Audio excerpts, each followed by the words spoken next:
질문 중에서 좋은 것들은 선발해가지고 고급 텀블러 드릴 예정인데 온라인 카메라 넘어 계신 분들도 보내주시면 카메라 넘어 계신 분들 우선순위 먼저 보여드릴게요. 첫 번째 질문. 그래픽스 이용진 지점장님.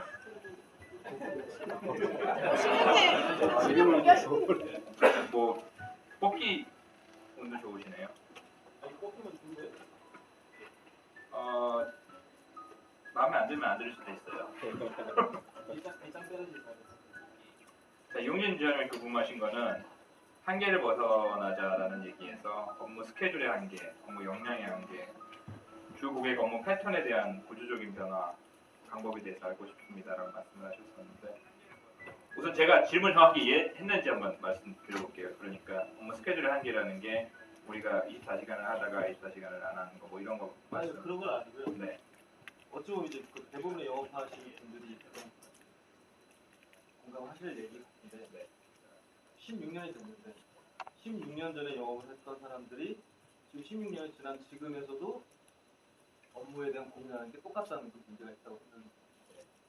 예전 같은 경우에 생산을 해야 되는데 DA도 마찬가지고 해야 되는데 고객은 항상 똑같은 시작점에서 출발을 하지 우리가 바쁜 걸 생각을 안 하잖아요. 그렇죠. 당연히 그게 우리 역량의 크기들이 많은 거고. 그렇죠. 근데 우리의 내부적인 요인 때문에 그 스케줄 못 맞춰서 수절 못하는 경우가 좀 많이 있고 생각보다. 네. 그러니까 수절 못한다는 건 조금 과장돼서 얘기한 걸 수도 있겠지만 일단 영업하는 입장에서 어려워지는 거죠. 그러니까 우리가 바쁜데. 그렇죠, 그렇죠. 뭐 그게 그래서 한계에 대한 얘기다. 그렇죠. 그러니까 우리가 그러니까 영업을 하는 것 자체가 이제 첫 단추인데 첫 단추를 깰 때 이미 그거에 대해서 생각을 하면서 하다 보니까 풀어줄 수밖에 없다 그런 말씀. 그렇게 그 생각들이 네. 과거에도 있었는데 지금도 계속 들고 있는데 네. 이게 저희가 이제 일하는 그 시스템 다 계속 동일하게 가고 있잖아요. 배달 준 거는 생산을 좀 줄이고 24시간을 줄여서 POT 잘 만든 거밖에 없다고 생각해요. 네. 구조적으로 바꾼 거예요. 그렇죠. 근데 그거를 지금 고객은 항상 긴급하게 요청을 하고 항상 그 약간의 뭐 변화를 그 스타일 변화를 하고 요청을 하고 있는데 네. 그거를 매번 똑같은 구조적인 내에서 대응을 하다 보니까 계속 그냥 일에 말씀하신 대로 계속 바쁘고 고생만 하는데 성과는 계속 미진하게 그런 경우가 계속 생기는 것 같다는 생각이 들어서 네. 구조적으로 바꿀 수 있는 게 뭔지 좀 생각을 저는 기본적으로는 추가적인 투자가 필요한 것밖에 없다고 생각해요. 그거는. 그러니까 무슨 얘기냐면 물리적으로 안 된다는 거를 가지고 물리적으로 안 돼요, 물리적으로 안 돼요라고 하면은 물리적으로 되게 하면 되는 거잖아요. 반대로. 구조적으로 되게 하는 방법도 있긴 있는데 구조적으로 되게 하는 방법은 장기적인 관점에서 맞을 수가 있고요. 단기적인 처방으로는 사실은 안 될 수가 있죠. 구조적인 게 근본적인 해결책이 될 수가 있고 물리적인 게 근본적인 해결책이 될 수가 있는데 하나만 가지고 할 수는 없는 거라고 봐요. 저는 그게 구조적인 거하고 물리적인 게 동반이 되어야 된다고 보고 그러니까 구조적인 거는 뭐 많이들 알고 계실 거고 소형화점 고전략이라든가 POD 이완율 중심적으로 가는 게 이제 구조적인 얘기고 물리적인 얘기는 결국은 소위 말해서 투자를 얼마나 하느냐 사람이 얼마나 있느냐 우리 손이 얼마나 있느냐 이 얘기잖아요. 결국 그 부분도 같이 가야 되지 않나 싶어요. 그래서 제가 성장이 중요하다라고 한 얘기가 무슨 얘기를 했었냐면은 목표 설정을 하는 워크숍을 할 때 팀장님들이랑 같이 했던 얘기인데 160억 정도 하면은 우리가 수익이 적정하게 나기 시작한대요. 근데 전제 조건이 뭐냐면은 투자를 하나도 안 하고 지금 그대로 하고 160억이 나야 되는 거예요. 근데 그렇게 반대로 얘기하면은 그러면은 160억을 하기 위한 투자를 하면은 목표는 또 높아지잖아요. 계속 쫓아가는 거거든요. 그럼 그렇게 되면 그러니까 우리가 사실 성장을 계속 했어요. 성장 안 한 거 아니에요. 또 몇 년 전부터 처음부터 시작해서 매출 쭉 놓고 보면은 꾸준히 성장했거든요. 그런 회사도 사실 많지 않아요. 우리 생각보다 잘하고 있는 거예요. 근데 구조적인 문제가 있는 게 하나가 있고요. 물리적인 문제가 하나 있고 그 두 가지 문제를 같이 해결된다는 거 아까 말씀을 드렸고 세 번째 문제가 뭐냐면 제가 계속 말씀드리는 게 뭐냐면 그거예요. 저는 생각의 문제라고 생각해요. 그게. 자꾸 이거는 안 돼요라고 얘기를 하는 것들. 제가 볼 때 될 수 있을 것 같거든요. 그러니까 그거를 그냥 된다고 생각만 한다고 바꿀 수 있다는 게 아니라 구조적인 문제, 물리적인 문제를 같이 해결하면서 마인드가 같이 바뀌기 시작한다면 삼박자가 같이 맞춰서 돌아가야 된다는 얘기죠. 답이 됐는지 아니면 되게 애매한 얘기인지 모르겠는데 그래서 그러니까 무슨 얘기냐면 결국은 물리적인 투자를 할 거예요. 물리적인 투자를 할 거고 지금도 하고 있고요. 물리적인 투자를 한다는 거는 뭐 기계를 더 산다는 얘기를 하는 게 아니라 우선 가장 큰 게 저는 인적 역량이라고 생각해요. 사람에 대한 투자가 제일 중요하다고 생각하고 사람에 대한 투자를 지속적으로 할 거고 단순히 비용이 많이 들기 때문에 비용을 줄여야 된다라는 개념으로 경영을 접근할 생각은 전혀 없어요. 우리는 지금 성장을 해야 될 시기라고 저는 생각을 하기 때문에 그래서 그런 쪽에 투자를 아끼지 않을 것이고 바운더리를 자꾸 넓혀야 된다고 생각하고 바운더리를 넓히기 위해서는 또 거기에 대한 투자가 들어갈 거고요. 그리고 구조적인 것도 마찬가지예요. 구조적인 거를 효율 중심으로 가져가는 것도 중요해요. 효율이라는 게 되게 중요하죠. 당연히 중요한 건데 효율만 가지고 경영을 할 수는 없거든요. 사실 효율만 가지고 사업을 할 수는 없고 효율 개선하는 작업은 개선하는 거고요. 근데 효율을 아무리 효율적으로 만들다 그래도 우리가 성장할 수는 없어요. 효율이 성장을 만들어주지는 않아요. 성장을 한다면 효율을 챙기는 거죠. 그런 개념입니다. 그래서 효율을 강조해서 구조적인 거를 바꿔서 뭔가 좀 더 뭐 수익률을 높인다든지 그런 쪽의 노력이 우리의 제1명제가 되진 않을 것이다. 그러니까 어느 정도 겸비가 돼야 되는 문제라고 생각하고요. 저는 지금 시점에서는 우리한테 조금 더 성장 위주의 마인드를 가져야 될 거라고 생각을 하고 있습니다. 네. 이러고 텀블러 드리면 되는 거예요? 예, 뭐. 질문이 잘 답변하네요. 아, 예. 감사합니다. 네.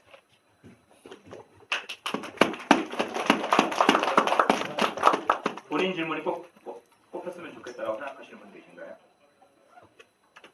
속으로 내 것좀 안 뽑혔으면 좋겠다고 생각하시는 거 아니에요? 을주로 3가지점 주도적 변장. 타라의 총 매장 확장 계획. 물음표. 그 얘기는 저희가 저희 직원들이 네.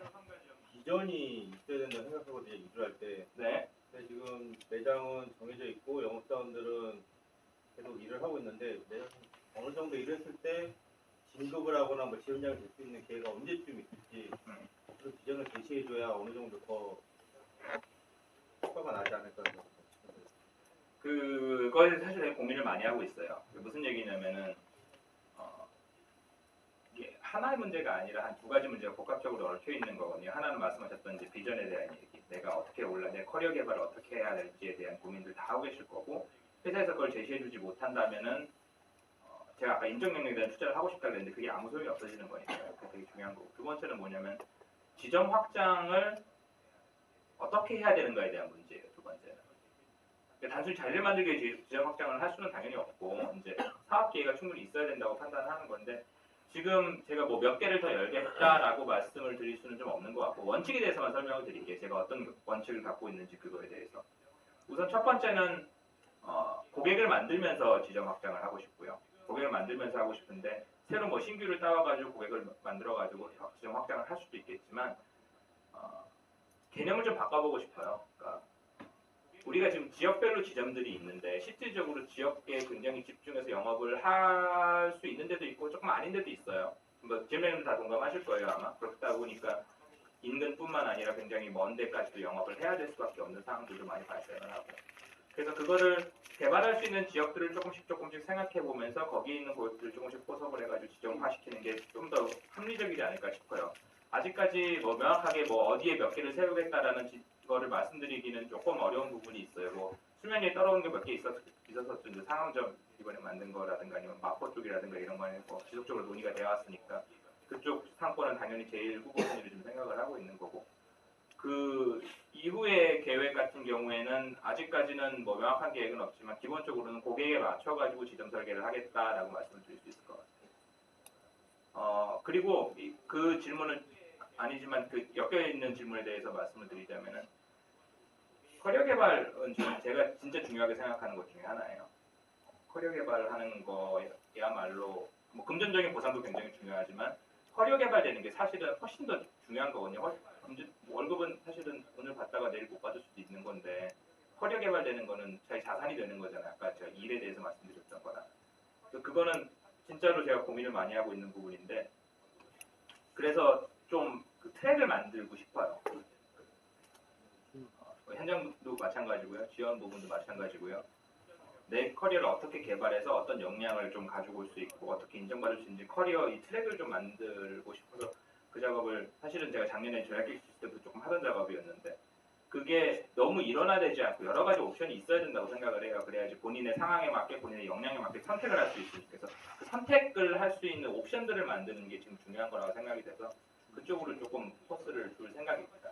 그거는 오늘 제가 말씀드린 건 다분히 개념적인 얘기를 많이 말씀드렸잖아요. 실질적인 얘기는 아마 다음 주 정도에 그뭐 부서별로 아니면 지역별로 나눠가지고 아니면은 뭐 직책별로 나눠가지고 다음 주부터 시작해가지고 따로 뭐 간담회 형태를 빌어가지고 얘기를 좀 할 거예요. 그래서 기대되는 역할이라든가 이슈에 대해서 좀 말씀드릴 수 있는 부분, 그런 부분은 조금 더 보완을 하겠지만 어찌되었건 간에 그 커리어 패스에 대해서는 저는 진짜로 중요한 것 같아요.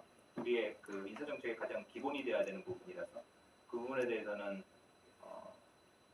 조속히 대안을 제시를 할 겁니다. 그거는 믿고 믿어주세요. 하나 주시죠.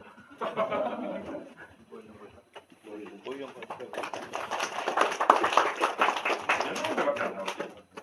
충정로 목필상 지점장이에요. 저기서만 계속 나오네요. 마지막에 대해서 그래픽스의 끝모습은 무엇으로 생각하시나요? 아, 이거 되게 좋은 질문이네. 좋은 질문인데요. 끝모습. 끝난다는 얘기인가요? 이게 해석하기에 따라서 되게 논란의 여지가 있을 것 같은데. 그러니까 아니 약간 하시니까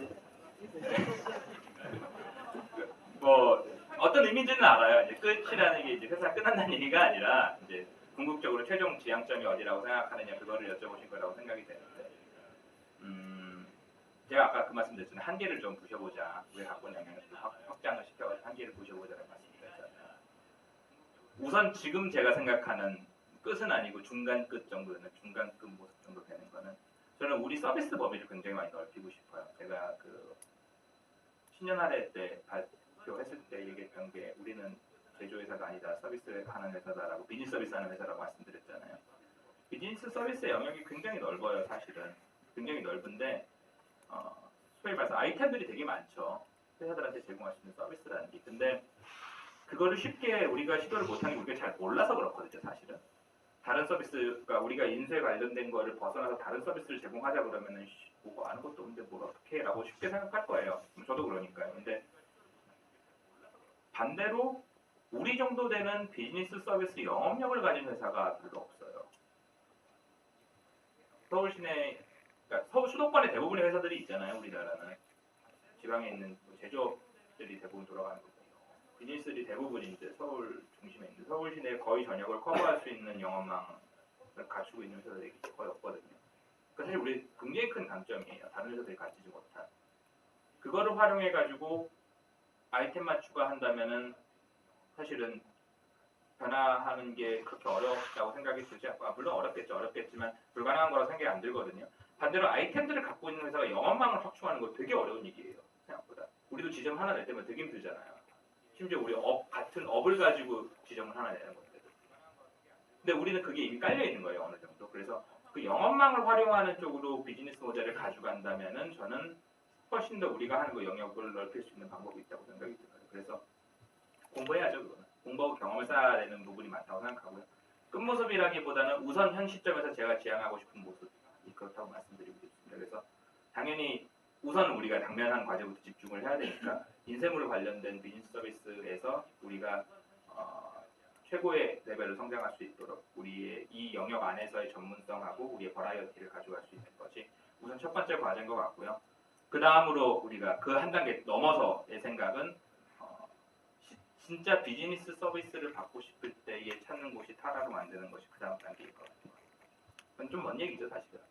앞으로 5년 이내에는 쉽지 않을 수 있다고 생각하고 우선은 지금은 집중해야 되는 거는 인쇄물에 관련된 아까 말씀드렸잖아요. 우리 그 인쇄물 영역이 엄청나게 다양한데 우리가 실질적으로 서비스하고 있는 거 굉장히 좁아요 사실. 5% 미만밖에 안 돼요. 디지털이 우리가 70% 매출인데 반대로 얘기하면은 엄청나게 많은 가능성들이 밖에 있다는 거죠. 그 중에서 우리가 영업망을 갖고 있는 회사로는 적어도 세 손가락 안에 들잖아요. 그렇기 때문에 충분히 가능성이 있다고. 답이 됐습니까? 예, 뭐 부모님답 아, 되게 좋은 질문이었습니다. 끝이라 그래서 조금 당황하긴 했는데 제가 지금 뽑았는데 또 지점장님께 나와가지고 다른 것 좀 받아볼게요. 죄송해요, 감독님 지점장님. 한 두 단계만 거치고 나서 다시 뽑아드릴게요. 옆에도 따로 해놨어요. 아, 지원 쪽에서 하나 경영지원팀 원경희 매니저 질문인데 인사 관련 교육 및 직원들에게 시켜주실 교육의 직군에 한계가 있는 건지요. 또한 그 내용과 스케줄이 잡혀있다면 언제쯤 공지가 될지 궁금합니다. 한계 없습니다. 하시고 싶은 대로 얘기하세요, 이거는. 그러니까 우선은 근데 그거는 있겠죠. 그 현재 본인 직무에 대한 교육이 좀 더 지금 직무할 때는 도움이 많이 되겠죠. 근데 그건 본인의 우선순위 판단과 그 팀장님의 우선순위 판단이 같이 좀 얘기가 돼야 될 부분인 것 같은데 본인이 원하시는 부분이 있다고 생각이 되고 만약에 이를테면 다른 교육을 받아서 뭐 업무의 전환이 필요하다든가 하는 거는 얘기를 해주세요. 그런 거 하라고 이제 면담 같은 게 있는 거니까. 만약에 뭐 현장에 계시는 분들 중에서도 지원 업무 쪽에 관심이 있다 아니면은 영업하시다가 생산 쪽에 관심이 있다 생산하다가 영업에 관심이 있다고 한다면은 그거를 스무스하게 뭐 트레이닝을 통해 가지고 좀 바꾸는 거는 충분히 가능하다고 봐요. 다만 그거에 대한 판단은 리더분들이 해주실 필요는 있어요. 리더분들이 해주실 거예요. 그리고 만약에 그거에 대해서 지점장님들, 팀장님들한테 얘기해서 뭐 좀 본인과 본인의 생각과 다른 대답밖에 못 들으면 저한테 편하게 얘기해 주셔도 상관없어요. 그래서 고민은 깊게 해볼게요. 그거에 대해서. 원경희 매니저님이 지점에 영업사원을 가시겠다 그러면 그거에 대해서 고민을 깊게 해보겠습니다. 그리고 교육에 대한 스케줄과 컨텐츠는 지금 작업을 하고 있어요. 한정수 매니저님이 안 계시네요. 아마 그 작업하느라고 안 오신 것 같은데요. 그걸 지금 작업을 하고 있어요. 저랑 같이 컨텐츠부터 시작해가지고 스케줄링, 대상자 누구인지, 기본적 교육이랑 그 선택 교육, 뭐 필수 교육에 대해서 나눠가지고 프로그램 지금 하고 있고요. 아마 4월 중으로 다 정리가 돼서 아마 발표가 될 겁니다. 그래서 그거에 맞춰가지고 교육 받으시고 싶으신 거에 대해서 피드백 해주시면 될 것 같아요. 교육은 저는 몇 가지 필수 교육 제외하고는 강제하고 싶지 않아요. 저도 교육 많이 받아봤잖아요. 제가 듣고 싶지 않은 교육 가서 들어갔자 아무 소용도 없습니다. 그쵸? 수학 기억 안 나잖아요. 고등학교 때 수학 배웠고. 저 얼마 전에 그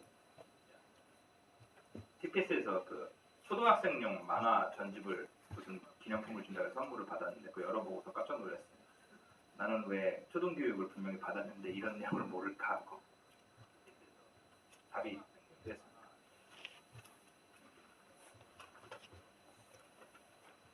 서수관 점장님 잠깐 패스할게요.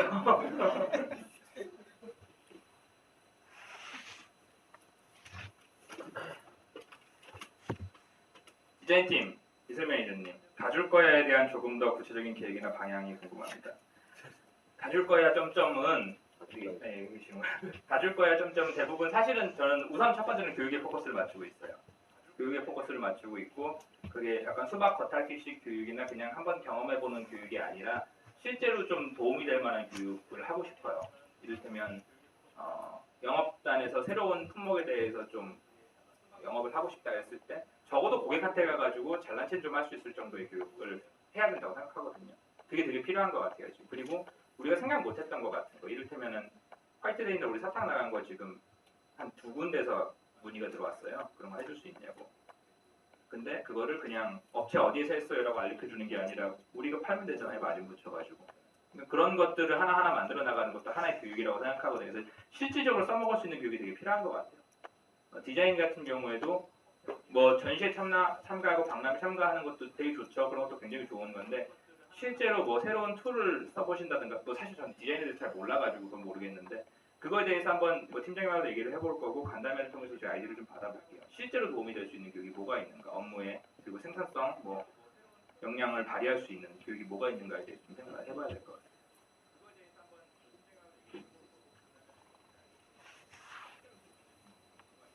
두 번 했으니까 다시 저기 돌아갈게요. 강병진 점장님한테 중요한 질문이라고 하셨었는데.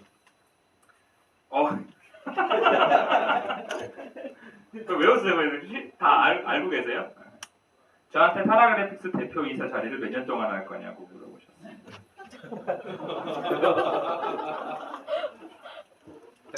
감회자명님은 몇 년 하실 거세요? 안경장 자리? 10년이요. 뭐 저는 짤 때까지 해야죠. 제가 물어보는 이유는 네네. 15년 이상 되는데 네.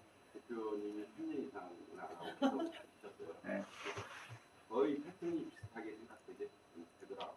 그런 생각이 드는데 뭐냐면 정책 방향이나 뭐 전략 이 3년 되면 또 다시 바꾸고 이런 게 되게 눈에 보일 정도로 많아서 네. 그게 연속성이 좀 됐다면 좀 더 발전하지 않았나라는 생각이 했거든요. 그죠. 제가 요즘에 그 사석에서 지인들 만나면 술자리에서 하는 얘기가 CEO 10년 임기 보장서를 제가 주창하고 있어요. 회사가 망하더라도 10년은 해봐야 되지 않냐고. 근데 뭐 제가 뭐 농담 삼아서 잘릴 때까지 하고 싶다고 말씀드렸는데 잘리기에는 제가 이 회사에 투자한 게 너무 많아가지고요. 개인적으로 뭐 빚도 좀 있고 그래가지고요. 제가 설령 대표이사 자리를 안 한다 할지라도 제 정책 방향성을 잃는 일은 아마 없을 겁니다. 끝그림이 어떻게 될지는 모르겠지만 그런 그 연속성에 대한 문제라면은 걱정하실 필요 하나도 없다. 뭐 물론 상황이 변하면은 뭐 전략과 전술이 변할 수는 있겠지만 기본적인 관점 자체는 유지가 될 것이라고 말씀드릴 수 있을 것 같고요. 우선 제가 오늘 계속 강조하는 부분이 우리가 성장에 대해서 계속 얘기를 하는데 양적 성장을 추구하는 게 지금으로서 가장 최선이다라고 판단했기 때문에 그렇게 하는 건데 그게 뭐 3년이고 5년이고 10년이고 계속 양적 성장만 하지는 않겠죠. 적정 시점에서 우리가 뭔가 좀 뭐 내실을 다져야 된다라는 시점이 올 수도 있을 것 같고 그리고 뭐 전선을 좀 많이 넓히고 뭐 다른 사업으로 우리가 좀 뭐 진출을 한다든가 그런 게 필요할 때도 있을 수 있겠죠. 우리가 많이 성장을 한다면. 근데 우선 지금은 성장이다. 라고 말씀드릴 것 같아요. 근데 CEO가 안 바뀌어도요. 이 CEO란 족속들이 다 이 변덕의 생물이라 가지고요. 좀 그런 게 있기는 할 겁니다. 근데 기본적인 방향성 자체는 뭐 제가 뒤흔들 일은 없다라고 말씀드릴 수 있을 것 같아요.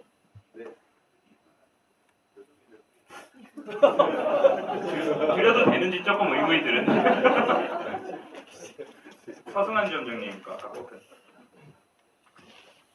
변화에 대한 구체적인 계획을 알려줬으면 좋겠습니다. 선정한 목표 방향성에 대한 일관성 있게 회사가 직원들에게 비전을 알려주었으면 좋겠습니다. 그 변화에 대한 구체적인 계획을 사실은 오늘 말씀드리려고 했어요. 되게 구체적인 얘기를. 그래가지고 저는 발표 자료 제가 다 만들거든요. 왜냐하면은 다른 사람 제 역량이 부족해가지고 다른 사람이 자료 만들어주면 발표 잘 못해요. 제가 버벅거리고 해서 한참 만들다가 자료를 한 10몇 장 만들다가 관뒀어요. 너무 많아서. 너무 많다는 게 뭐냐면은 변화에 대해서 하나하나 구체적인 걸 방향성을 얘기하고 그리고 예를 들고 쭉 하다 보니까 어떤 거는 완전 부지점장들만 해당 사항이 있는 거고 어떤 거는 완전 디자인팀만 해당 사항이 있는 거고 그런 건데 그런 내용이 막 15페이지 넘어가기 시작하니까 좀 너무 시간이 오래 걸리겠더라고요. 딴 걸 떠나서. 그래가지고 오늘은 좀 개념적인 걸 말씀을 드리고 다음 주부터 시작해가지고 실제 직무에 어떤 변화를 추구를 하고 싶은지 그 개념적인 것뿐만 아니라 실질적인 것도 되게 많아요. 정책이라든가 아니면은 뭐 제도라든가 뭐 여러 가지가 있는데 그런 거에 대해서 하나씩 따로 좀 말씀을 드려야 될 것 같아요. 그거를 이 자리에서 다 말씀드리고 싶은데 저도 마음으로서는 그래서 그런 게 있고 그 직군별로 비전도 굉장히 중요한데요. 전 그거를 약간 아까 전에 말씀드렸던 그 본인 커리어 트랙이랑 좀 결부를 많이 시키고 싶어요. 그거에 대한 유연성도 많이 강조를 하고 싶고 아까 원경희 매니저님이 물어보셨던 교육을 받아가지고 다른 업무와의 연계성 있는 교육도 받을 수 있냐고 물어보셨는데 그런 유연성이 좀 많이 발휘가 돼야 될 것 같아요. 뭐 지금은 내가 생산직을 하고 있지만은 영업적 역량을 좀 얻어가지고 다음 단계로 가고 싶다라고 했을 때 그런 기회를 또 부여를 해드려야 되거든요. 그런 거에 대한 고민을 좀 많이 하고 있으니까 그거에 대한 구체적인 계획을 다음 주부터 제가 따로 뭐 지역별로 직군별로 다니면서 말씀을 드리도록 하겠습니다. 이런 게 좋은 질문인 거예요. 혹시 온라인으로는 들어온 거 없어요?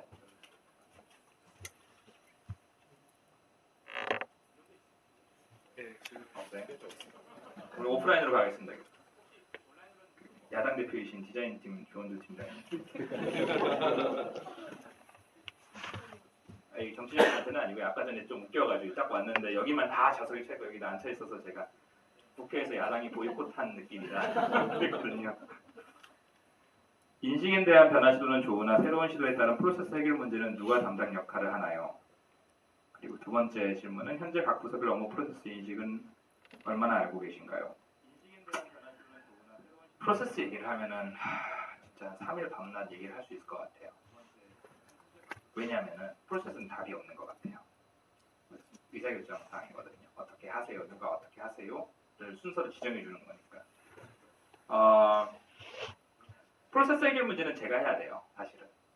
왜냐하면 설계는 뭐 전략팀에서도 할 수 있고 뭐 여러 다른 부서에서도 할 수 있는데 결정을 하고 그거를 현장에 반영을 시키려면 의사결정권이 갖지 않고서는 이게 힘들거든요, 사실. 그래서 이를테면 전략팀에서 설계한 프로세스를 뭐 사업팀하고 디자인팀에서 다 해주세요라고 한다면 협조 요청이잖아요. 그거는 지켜지기가 되게 쉽지가 않아요. 그리고 그게 대부분의 회사들이 잘못하고 있는 것 중에 하나라고 저는 생각을 해요. 그래서 그 설계하는 거를 제가 직접 다 하진 않겠지만은 그거를 최종 의사결정을 하고 그거를 프로세스는 강제해야 되거든요, 결국은. 강제하는 건 제가 직접 해야 된다고 생각을 합니다. 그리고 두 번째 질문이 이제 각 부서별 업무 프로세스 인식이 얼마나 알고 계시냐고 물어보는데 잘 되고 있는 거에 대해서 말씀을 하시는 것 같은데 되게 양면성이 있어요, 이 얘기가. 뭐냐면 잘 안 지켜지는 것도 문제고요. 잘 안 지켜지는 거 잘 알아요, 저도. 잘 안 지켜지는 것도 문제고요. 그리고 너무 많은 것도 문제예요, 사실. 그 프로세스 중심으로 회사를 돌리는 방법이 있고 권한의 위임 중심으로 회사를 돌리는 방법이 있어요. 근데 우리는 안타깝게도 일련의 사고들이 계속 있다 보니까 전자에 좀 많이 치우친 경향이 있어 보여요. 제가 볼 때는. 제가 3개월 동안 느낀 바예요. 근데 그렇다고 사고가 안 나는 것도 아니에요, 또. 그래서 좀 고민을 많이 하고 있어요. 그 부분을 어느 정도, 그러니까 결국은 중용이 어디냐, 중도가 어디냐를 찍는 문제라고 생각을 하거든요. 그래서 어디까지 시스템으로 가야 되는 것인가, 어디까지 이제 권한의 위임으로 가야 되는 것인가에 대해서는 좀 고민을 하고 있는 건데요. 우선은 제가 뭐 우리가 프로세스에 대해서 실제로 좀 안 지켜지는 게 많다, 뭐 이런 걸 다 알고 있는데 그게 아까 뭐 문제에 대해서 말씀드렸다시피 제가 볼 때는 사람의 문제라고는 생각되지는 않아요. 사람들이 나빠가지고 그걸 안 지키려고 그러는 게 아니라 제가 볼 때 너무 많아요. 우선 지켜야 될 프로세스들이 너무 많고 너무 프로세스가 너무 많다 보니까 잘 안 지켜지고 잘 안 지키다 보니까 서로 욕하게 되고 약간 이런 악순환 구조가 만들어지는 게 아닌가 싶어서 그거를 해결하는 방법을 좀 아까 말씀드렸던 문제 해결이라는 걸 제가 자꾸 얘기하는 이유가 뭐냐면은 개개인이 문제 해결의 의식을 갖고서 그거에 접근하기 시작하면 사실은 프로세스가 그 의미가 없거든요. 없어도 되거든요. 법 없이 사는 사람 그런 얘기 하잖아요. 궁극적으로는 약간 뜻그림, 아까 뜻그림 중에 하나 그거예요. 저는 약간 법 없이 돌아가는 회사였으면 좋겠어요. 개개인이 다 문제 해결 의식을 갖고서는 하기 시작하면 사실은 법이 필요 없고 목표도 필요 없어요. 사실은 목표도 필요 없고 전략도 필요 없어요. 그런 회사들. 일례를 하나 드리면 이거 좀 여담이긴 한데 나왔으니까 하는 얘기인데 페이스북 아시죠? 페이스북 모르시는 분은 없으실 거라 생각하고 페이스북은 회사에 전략 부서가 없어요. 목표 관리하는 부서도 없어요. 목표도 없어요. 심지어 목표도 없고 과제도 부여가 안 돼요. 각 조직 팀별로 미션만 부여가 돼요. 이를테면 거기도 이제 프로그램으로 돌아가는 회사니까 관리부서, 프로그램 관리부서가 있겠죠. 그런 데는 미션만 하나 딱 줘요. 너네들은 페이스북이 빠르게 돌아가는 것만 신경 써라 라고 하면은 그 밑에 있는 사람들이 그 실무자들이 다 모여가지고 자기들이 뭘 해야 될지를 고민을 하는 거예요. 이런 문제가 있으니까 이런 거 한번 해보자. 아시아에서는 이런 문제 있으니까 이런 거 한번 해보자. 한국에서는 이런 문제 있으니까 이런 거 한번 해보자. 자기들끼리 모여가지고 고민을 해가지고 한 다음에 그걸 다 해요. 자기들끼리 알아서. 되게 이상적으로 들리잖아요. 그게 되겠냐고. 근데 돼요. 그게 되잖아요. 우리 다 페이스북 다 쓰고 계시잖아요. 되게 빠르잖아요. 걔네가 지금 2004년도에 회사 만들었죠. 10년이 안 됐어. 10년 조금 더 됐죠. 10년 조금 더 됐는데 미국에서 시가총액으로 지금 다수가 아마 들어갈 거예요. 근데 궁극적으로는 약간 그런 문화가 있었으면 좋겠다는 약간 좀 이상적인 얘기일 수도 있는데 어쨌든 제가 지향하는 바는 그런 거라서 뭐 당장 그렇게 하자는 얘기는 절대로 아니고요. 당연히 뭐 현실적 어려움이라는 걸 무시할 수 있는 건 아니니까. 근데 프로세스 룰 갖고 자꾸 강제하는 것보다는 우리 한 사람 한 사람이 어떻게 문제를 대하는지 자세를 잡아가는 게 훨씬 더 장기적으로 좋고 그리고 개개인의 역량을 올리는 데 특히 더 좋다고 생각을 해요. 시키는 일만 하는 게 아니라 문제고 문제 생각하고 그걸 해나가는 거죠. 되게 장황해졌네요. 네. 다음 질문으로 가겠습니다. 안홍균 위원장님, 매출 목표 구성에 대한 구체적인 변화도 고려하고 있습니다. 어디 계시죠? 네. 끝하면 되게 웃기잖아요. 네. 디지털과 상업 인쇄 비율 이라고 지금 부분이 되고 있는데 그거에 대해서 좀 연구를 하고 있어요. 이동훈 매니저가 저한테 보고를 안 하고 있어요. 지금 빨리 보고를 해줘야 되는데 아마 이거 준비하느라고 어제 밤 11시 넘는까지 야근을 해가지고 그런 거라고 생각이 돼서 이해는 하고 있고요. 뭐라 그런 거 아닙니다. 이동훈 매니저님. 연구를 하고 있어요.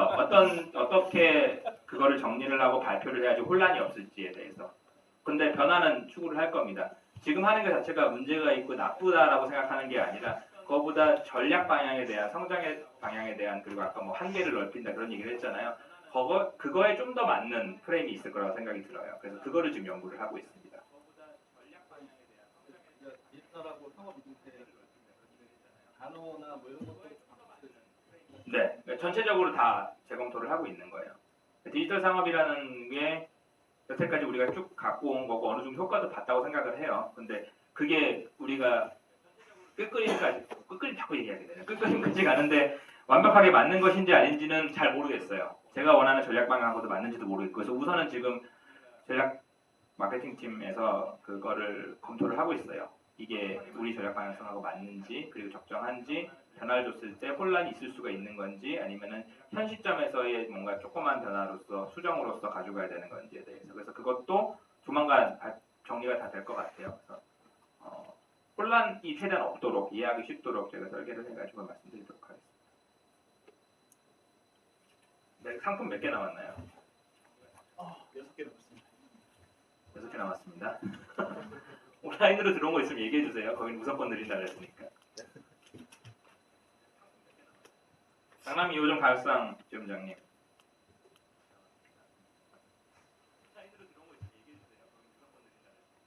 죄송해요. 잘 못 듣겠네요. 제가 상품 정보라고 하신 건가요? 첫 번째가 죽음의 아까 그 있잖아요. 죽음의 계곡. 뭐 비슷해요. 계곡이나 늪이나 뭐. 빠지고요. 네. 12월 달만 이제 북한적으로 그 흐름을 보신 건데 네. 너무 청사진만 본 게 아니지. 왜냐면 이제 다른 월도 그 올라가지 않고 내려가는 그것도 있을 거란 말이에요. 근데 북한도 12월에 38%가 35% 보고만 봐서 어떤 청신호라고 얘기하시는 분들이 있었는데 뭐 데이터에 대한 적정성을 따지기 시작하면 사실은 뭐 맹점이 분명히 있을 수가 있어요. 네. 12월만 두고 본 이유는 저 자료를 1월에 만들어서 그렇고요. 다른 이유가 있는 것은 아니고요. 저게 절대적인 수치라고 생각을 안 해요. 절대적인 수치라고 생각을 하려면 뭐 연간 매출로 보든지 뭐 적어도 분기 단위로 끊어 당연히 봐야 되는 건데 제가 그래서 이제 신호라고 말씀드렸던 것이 우리가 새로운 뭐 여러 가지 시도를 통해 가지고 빠른 속도로 좀 끌어올렸을 때 있던 걸 한 번에 신호를 봤다. 그래서 그건 신호였고 그 다음은 이제 말씀드렸다시피 흐름은 우리가 갖고 와야죠. 송태섭이 아니고. 두 번째가 제가 아까 질문을 좀 잘못해서 다른 걸 적었는데 네네네. 그 작년에 이제 한 1년 좀 넘은 분들이 위탁을 목표로 들어온 사람들이 있는데 네네네. 그 회사 정책이 약간 바뀐 걸로 알고 있는데 네. 그 대부분 나이가 좀 든 사람들이 들어왔거든요. 40대 이제 중반을 앞둔 사람들이 들어왔는데 네네. 그 사람들이 입사한 거는 대부분 일반 직장보다도 향후 노후 네네. 오랫동안 할 수 있는 어떤 그런 목표를 가지고 들어오신 분들 꽤 많아요. 근데 네. 지금 어떤 위탁에서 좀 방향성이 약간 좀 바뀐 것 같아요. 그러니까 위탁에 대해서. 네, 위탁을 장려하는 분위기가 아니라고 어떤 여러 소문이 나오고 있는데 왜 그런 소문이 왜 나와? 그게 좀 명확하게 조금 돼야지 어떤 목표를 가지고 아마 움직일 것 같아요. 여기 계시는 분들이. 예. 그거에 대해서 설명을 좀 드릴게요. 약간 그 디지털 산업이랑 비슷한 얘기도 한데 이 두 가지 개념이 상충되는 게 있고요, 상충되지 않는 게 있어요. 근데 제가 생각하는 제가 전략 방향성의 제1 화두를 성장으로 가져가는 거하고 위탁점을 늘리는 거하고는 상충되는 개념이 아니거든요. 그러니까 성장 전략을 펴나가는 데에 한 가지 전술적인 움직임으로 위탁점을 늘리는 게 충분히 될 수 있지 않나요? 저는 그렇게 생각해요. 그러니까 제가 성장에 대해서 자꾸 강조를 하고 강하게 얘기를 한다고 위탁을 안 한다는 얘기가 아니거든요. 반대로 얘기하면은 만약에 제가 우리는 무조건 직영으로 가야 됩니다 라고 한다면 위탁을 안 하겠다는 얘기죠. 근데 그 얘기는 그 얘기가 아니라는 걸 말씀드리고 싶고, 다만 그 지금 종로 점장님하고는 계속 얘기를 하고 있는 부분이 이제 조건 부분에 대해서 계속 협의를 하고 있어요. 그 뭐냐면은 위탁 계약이라는 것도 결국은 회사의 전략 방향성하고 일치해야 되는 부분이 분명히 있거든요. 그래서 그런 부분에 대해서 마이너한 거에 대해서 좀 협의를 하고 있는 거지, 성장과 위탁이 반대되는 개념이라고는 저는 잘 생각을 안 하고요. 아마도 제가 성장에 대해서 자꾸 강조를 하니까 그럼 위탁을 안 하는 건가라고 받아들이실 수는 있다고 생각하는데, 그건 절대로 아니라고 말씀드릴 수 있을 것 같습니다. 그게 제가 아까 한계를 짓지 말자 그랬잖아요, 자꾸. 그러니까 뭐 성장을 해야 되니까 이거 할 거니까 위탁은 그럼 안 할 거고, 이것도 사실 성장에 그냥 우리 한계를 그어버리는 거거든요. 그런 건 하고 싶지는 않아요, 웬만하면. 진짜 뭔가 큰 문제가 있지 않고 있어서는 우리는 자꾸 한계를 넓혀 나가야 되는 상황에서 팔다리를 자꾸 자르기 시작하면 우리가 할 수 있는 게 자꾸 줄어드니까요. 네. 5개 남았네요. 원래 10시 반까지였나요, 우리가?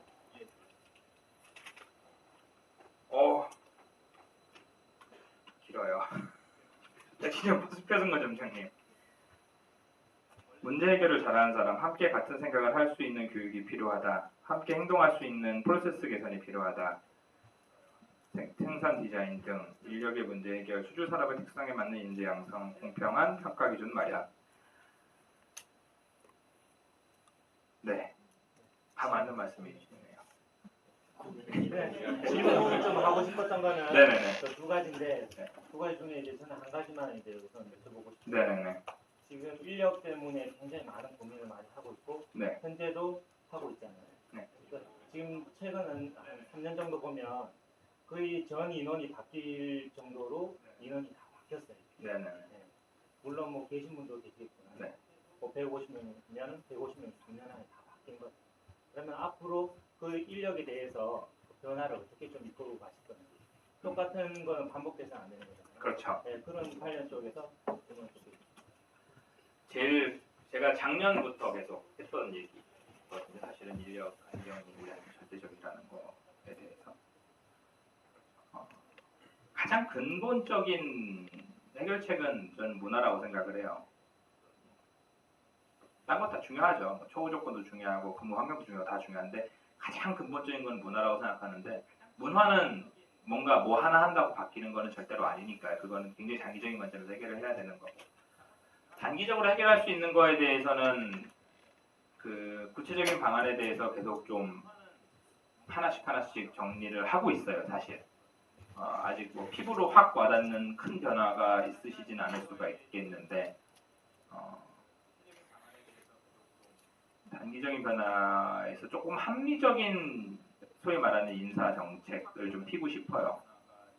그런 거를 기조로 지금 여러 가지를 하고 있고, 그게 이제 여기도 이제 공평한 평가 기준 마련 이런 말씀을 하셨는데, 제일 중요한 건 사실은 평가가 어떻게 되어 있느냐에 모든 문화는 따라오기 마련이라고 저는 생각을 하고 있거든요. 제 평가에 대한 그 철학을 말씀드리자면, 저는 공평한 평가를 싫어해요.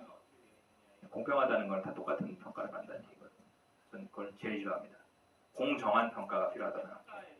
일을 잘한 사람한테 평가가 높게 가는 거가 가장 기본적인 것 같아요. 다른 건 솔직히 말해서 신경 써서는 안 돼요. 감성적으로 이해되는 부분 막 그런 게 분명히 있을 수가 있어요. 사람인지라 저도 그렇거든요. 뭐 갑자기 누가 되게 아프대요. 그래서 돈이 많이 들어가야 된대요. 그럼 뭐 좀 배려해주고 싶고 그렇잖아요. 근데 때에 따라서 특히 리더들은 좀 그런 부분에 있어서 뭐가 명확하게 좋은지에 대해서 좀 고민을 해봐야 되는 문제인 것 같아요. 그래서 공정하게 성과가 있는데 보상이 있게 따르게 해야지만이 사람들이 성과를 추구를 하게 될 것이고 그래야지만이 조직 문화가 합리적으로 돌아간다고 생각을 하거든요. 그냥 파이 하나 딱 가져다가 다 나눠 먹는 게 아니라 많이 먹을 자격이 있는 사람은 많이 먹고 좀 덜 먹을 수밖에 없는 사람 좀 덜 먹어서 다음번을 위한 좀 동기부여가 될 수 있게 그렇게 만드는 게 제 우선 평가에 대한 제 기준이에요. 그래서 뭐 단기 성과, 장기 성과 나눠지는 거 그 외에 뭐 인센티브 플랜이 어떻게 되느냐 팀장님들하고는 거의 다 지금 얘기가 끝난 상태이긴 한데 그거를 사실은 그것도 뭐 오늘 아까 전에 15페이지짜리 그런 거에 다 얘기가 들어갈 내용이었는데 우선은 안 넣었어요 다. 그래서 그것도 제가 이제 따로따로 얘기를 하면서 구체적인 얘기를 좀 더 말씀드릴 수 있을 것 같아요. 우선 평가에 대한 개선이 필요하다는 게 인력 안정에 대한 첫 번째라고 생각하고 두 번째는 진짜 소통을 좀 하고 싶어요. 진짜 소통이라는 게 뭐냐면은 뭐 제가 가가지고 면담 많이 하고 그런 소통을 얘기를 하는 게 아니라 그냥 일상적으로 소통이 잘 되는 거. 우리 사실 제일 중요한 게 뭐냐면은 업무 소통이에요. 사실은 우리 회사 생활하면서 면담하면서 사적인 얘기하고 하는 거 별로 그렇게 이만큼밖에 안 되잖아요. 매일 거의 24시간 하시는 분들 있고 안 하시는 분들 있을 텐데 우리가 소통하는 건 다 업무 얘기거든요. 업무 얘기가 소통이 원활하게 이루어지는 게 제일 첫 번째라고 생각을 해요. 그게 그리고 제일 중요하고 그리고 본인의 가치를 인정받는 데 제일 중요한 소통이고 그래서 그런 소통부터 시작해가지고 그런 게 조금씩 풀려나가야 생각하는데 그게 자꾸 뭐 규제라든가 프로세스라든가 이런 벽에 많이 막혀 있어요. 지금 제가 볼 때는.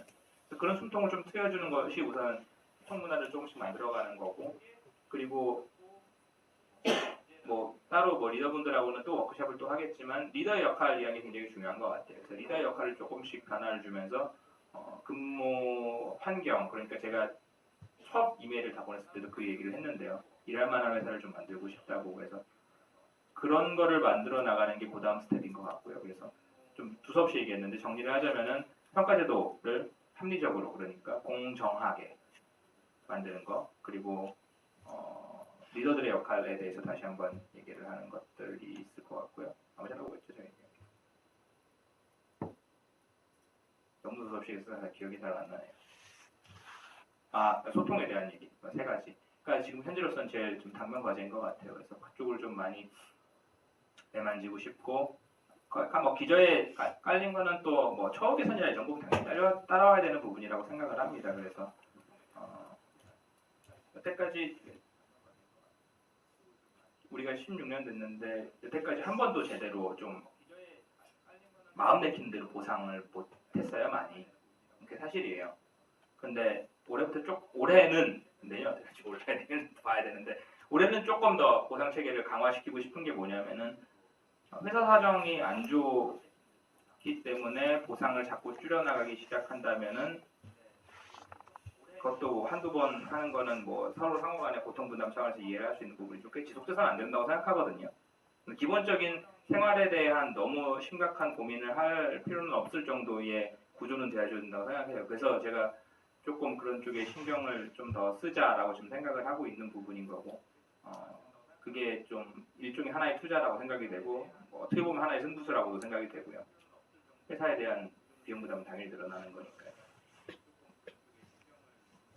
그런 기반까지 생각했을 때 어떻게든지 모르겠어요. 전방위적으로 그건 생각하고 있습니다. 한두 개로 끝날 수 있는 문제는 아닌 것 같아요. 인력 안정에 대한 문제는 기본적으로 문화에 대한 얘기이기 때문에 너무 두서없이 얘기를 했던 것 같은데 어떻게 답이 좀 됐습니다. 의지의 표명 차원에서 30분까지는 30분 조금 넘었는데 딱 2개만 더 할게요. 짧은 거였으면 좋겠네요. 최경선 지점장님 되게 많이 나온다 근데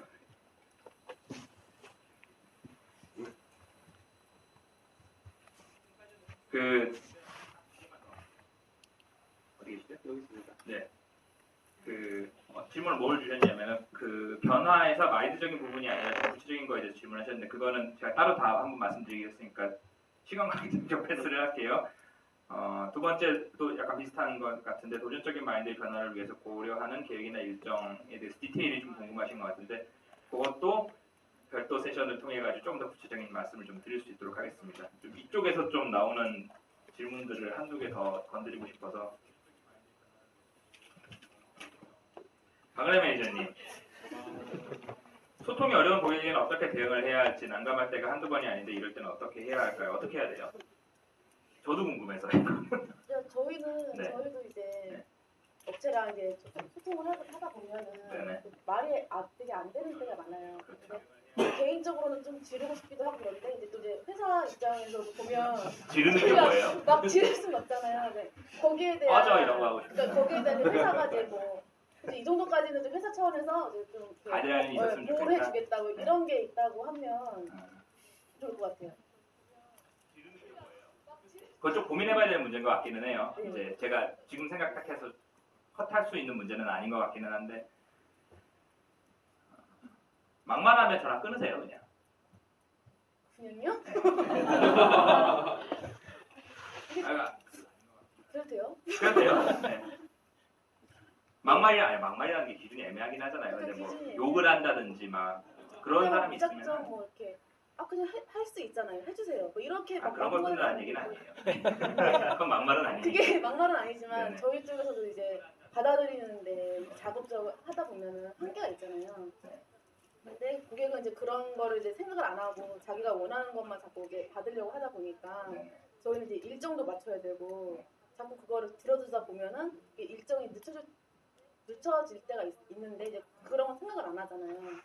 고객들은 그런 거에 대한 소통, 고객과의 소통 그게 조금 안 될 때가 많은데 그럴 수 없겠지. 그렇다고 저희가 일을 안 받을 수는 없고 그렇죠. 어떻게 해야 되냐고요? 어떻게 해야 돼요? 누가 좀 답을 해줄 수 있는 분 없어요? 밥의 회사로 가도 회사로 가면 돼요. 나가야 되는 그건 안 돼요. 그건 안 되고요. 저는 그 네. 헬륨가스를 하나씩 드리면 좀 헬륨 가스요. 삐 할 수 있는 걸 헬륨가스로 네. 할수 잘못하면 큰일 납니다. 그러니까 삐 하는 용어는 쓰면 안 돼요. 고객과 소통을 어떻게 하는지에 대해서 제가 사실은 하나하나 가이드라인을 드리기 좀 어려워요. 상황도 상황인 거고 제가 그거를 상황을 고려하지 않고 뭔가 말씀을 드렸다가 그게 현실과 안 맞을 수도 있기 때문에 그건 좀 쉽지 않은 부분이기는 한데 고객들은 저도 고객들을 상대를 해보니까요. 고객들은요 요구를 해요 언제나. 요구를 하는 게 고객이에요. 왜냐하면은 자기가 돈을 낸다고 생각하니까 요구를 하게 되는 거고 이제 그럴 때는 소통이 안 될 때는 소통을 풀 수가 없어요. 특히 이제 고객과 나와의 입장에서는 동등한 입장으로 대하기 사실 쉽지가 않잖아요. 그렇다 보니까 그럴 수밖에 없는데 그렇기 때문에 조금 더 뭐랄까요 다른 생각을 해봐야 되지 않을까 싶어요. 예를 들면 대안을 제시한다든가 아니면 대안도 안 받아들인다 그러면은 그 외에 고객들의 행동을 좀 바꿀 수 있는 구도로 몰고 가야 될 필요가 있을 것 같아요. 되게 원론적인 얘기긴 한데 사실은 제가 드릴 수 있는 얘기가 거기까지밖에 없는 것 같아서 근데 만약에 그게 지속적으로 문제가 된다고 한다면은 뭐 대응 요령에 대한 가이드라인을 제시를 할 수는 있겠죠. 이제 그거에 대해서는 조금 더 고민을 해봐야 될 것 같아요. 근데 단정적으로 선을 긋기는 조금 민감한 문제인 것 같아서요. 따로 말씀을 나누시죠. 바로 옆자리에 있는데. 왜 두드리세요? 그게 되게 이슈인 거는 알아요. 뭐 비단 디자인팀뿐만 아니라 영업단에서도 굉장히 이슈가 될 거고 생산에서도 굉장히 문제가 많을 거고요. 그런 거에 대해서 고객의 무리한 요구를 어떻게 들어줘야 되는 건지에 대해서. 근데 그게 경험을 해보니까 진짜 상황에 따라 다른 것 같아요. 우선은. 그러니까 고객을 일정 부분을 길들일 수도 있는 부분이 있는데 그걸 어떻게 길들이는지도 상황에 따라 다르고 누구냐에 따라 다르고 또 하고 있는 업무가 뭐냐에 따라 다르고 그렇기 때문에 우선권 동료에도 이서 매니저님이 온라인을 통해서 감사합니다.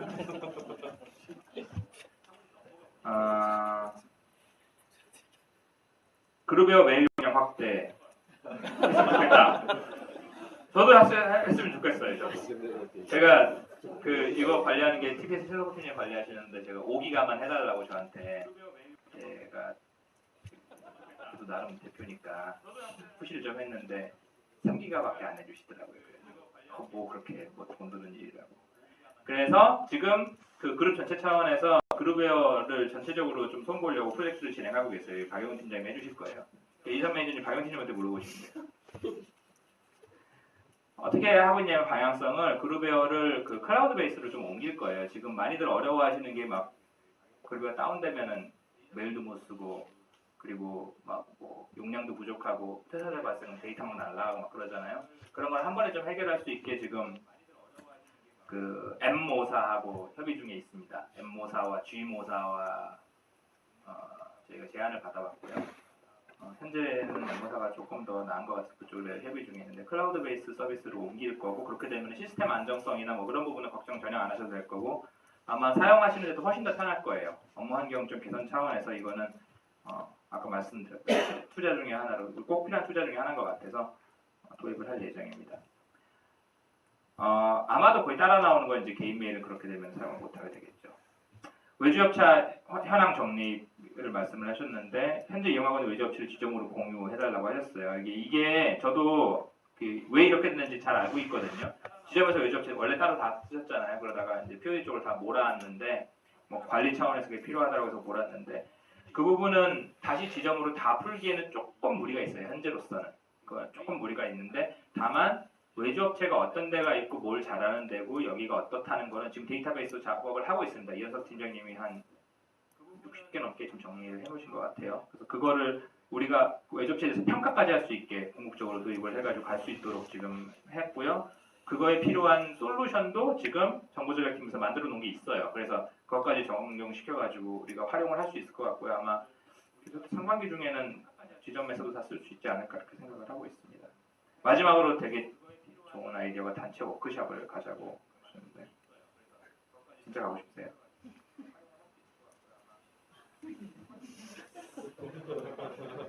이지선 매니저님이 좀 홍보 활동 좀 하셔야겠습니다. 이거 워크숍 가고 싶어요. 저는 워크숍이 아니라 단체 행사 한 번쯤은 하고 싶어요. 사실 오늘 이 자리를 전 직원이 다 참여하는 자리를 만들고 싶었어요. 그래가지고 그 극장 같은데 한 군데 대관해가지고 하고 싶었는데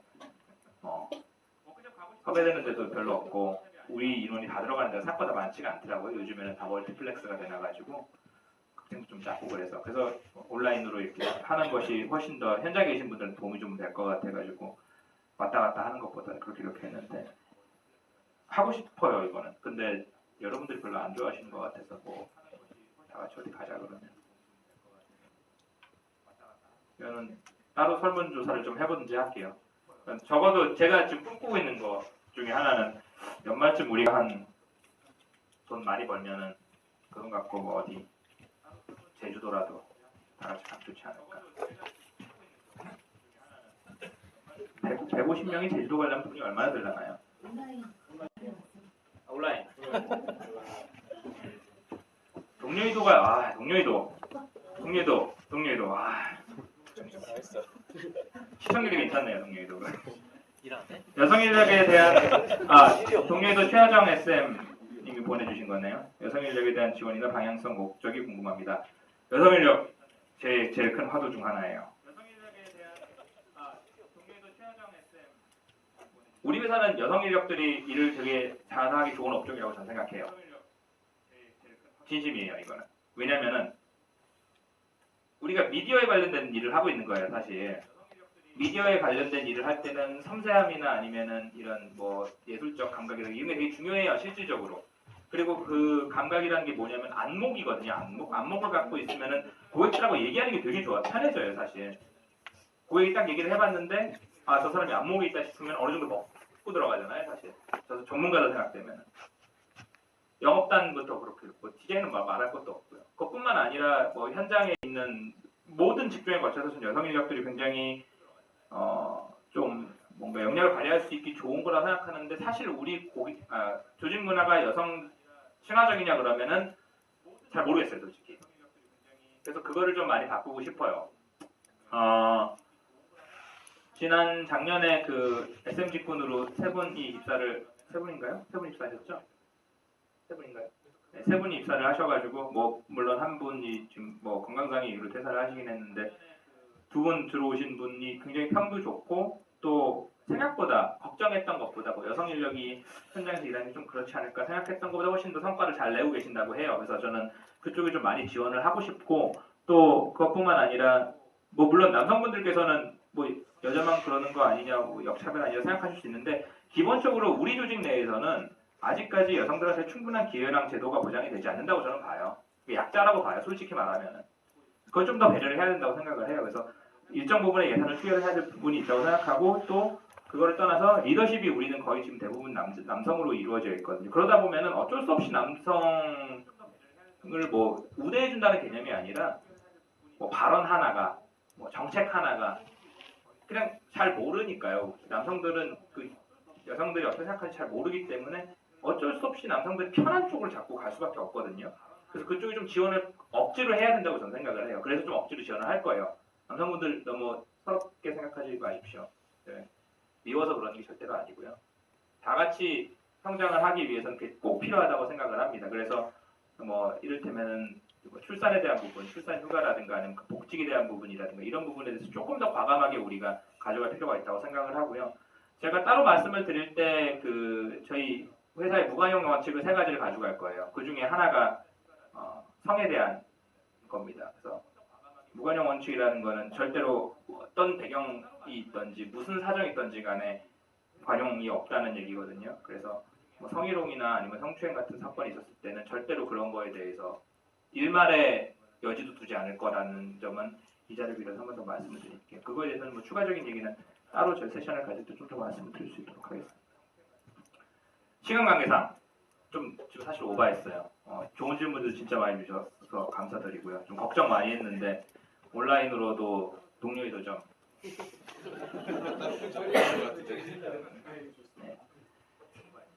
많이 참석해줘서 감사드리고요. 뭐 질문은 하지 않으셨지만 많이 보고 계신 거 다 알고 있어요. 여기 다 나와요. 아까 보니까 26분이 보고 계시더라고요.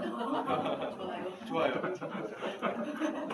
좋아요는 뭐 눌러주셨는지 안 눌러주셨는지 모르겠는데 여튼 긴 시간 동안 얘기 들어주셔서 감사드리고요. 또 열렬하게 또 참석해주셔서 감사드리고요. 오늘 뭐 뽑다 보니까 본인이 꼭 알고 싶은 건데 만약에 질문이 채택이 안 된 부분이 있으면은 뭐 이메일이나 아니면은 뭐 문자를 보내셔도 좋고 저한테 편하게 질문을 해주세요. 그거는 제가 언제든지 뭐 어떤 질문든지 답변을 드릴 용의가 있고요.